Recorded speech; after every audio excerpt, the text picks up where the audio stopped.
We'd spent all summer dreaming of this moment, the first morning away in our new campervan and back in one of our favourite places.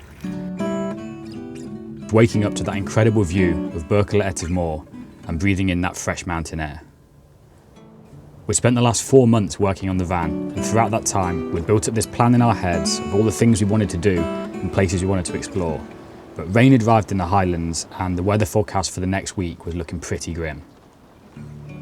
You're always at the mercy of the weather living in a van. If it's sunny and warm, it's close to the best thing ever. The door's always open and the living room blends right into nature. But when it's wet, stepping outside can mean stepping straight into a storm. Wet clothes and shoes begin to pile up, soon covering any available space in the van, and picking your moments to go outside between the showers becomes the most important task of the day. We wanted our first trip to be memorable, something special, and presented with all the bad weather, we decided that maybe it's not the destination that matters, but the journey itself. We decided to scrap all our previous plans and just let the weather be our guide. At Corgarth Castle, we got our first proper break from the rain and even a touch of blue sky. We took Nix for a walk up and around this dramatic little castle, really enjoying our time outdoors. The scenery on this eastern edge of the Cairngorms isn't quite as mountainous or dramatic as the west is, but it's beautiful in its own way. The rolling hills and deep pine forests were alive with the last colours of autumn, which followed us all the way as we continued our journey towards the coast. With no real plan other than just staying ahead of the rain, we stopped off at Newber Beach, which is about 20 minutes north of Aberdeen and a place we haven't really been to in years. It's a really lovely stretch of beach surrounded by sand dunes, and it's the perfect place to watch wildlife. There's plenty of seabirds flying through the air and hundreds of grey seals line the wide beaches, lounging about in the sand, jostling for position. It felt great to spend some real quality time reconnecting with nature, losing ourselves in the wildlife and forgetting that there's a world that exists outside of this beach. It's the kind of place that quietly steals time from you. You wander down for an hour, and before you know it, it's getting dark.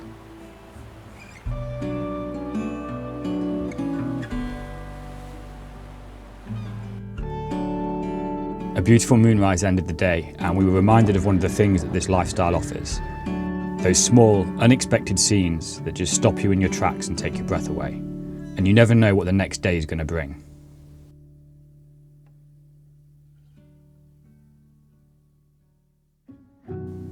We woke up to this dense fog, the kind that makes everything feel still, silent and heavy. Every trip we've made to the East Coast usually has a couple of days like this, and its incredible atmosphere really complements this wild coastline. The Bullies of Buchan is impressive no matter what the weather, but on a windy day like this you can really feel the power of the sea. This used to be a massive sea cave until the roof collapsed, leaving this hidden lagoon tucked into the cliffs. It's a great place to explore, and we spent quite a bit of time here taking it all in, watching the waves break against the cliffs and the birds fighting the wind.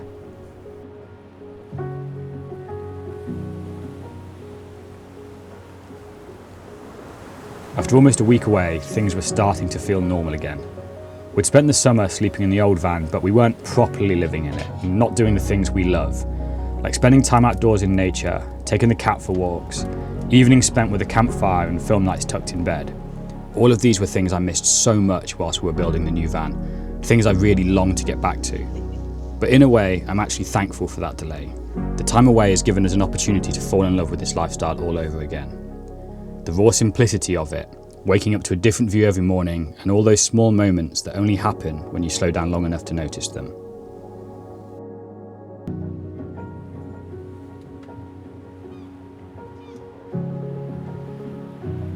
Rattray Head is actually the first place we visited together, back when we were just two strangers heading out to take some photos after chatting on Instagram. That day 7 years ago was also a chilly winter day, but we had an incredible sunset. The sky came alive with reds, oranges and pinks. Conditions weren't quite so dreamy this time, but it's always nice being here.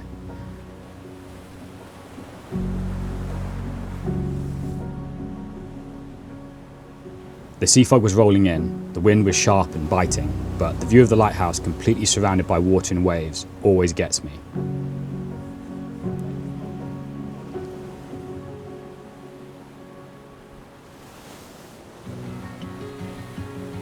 It turns out this trip was exactly what we needed, even if it didn't go exactly to plan.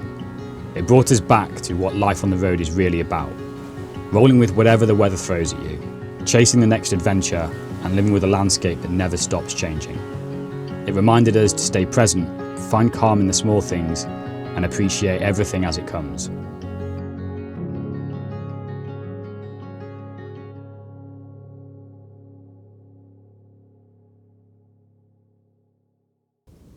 Before we wrap up, I've got to give the old van its moment.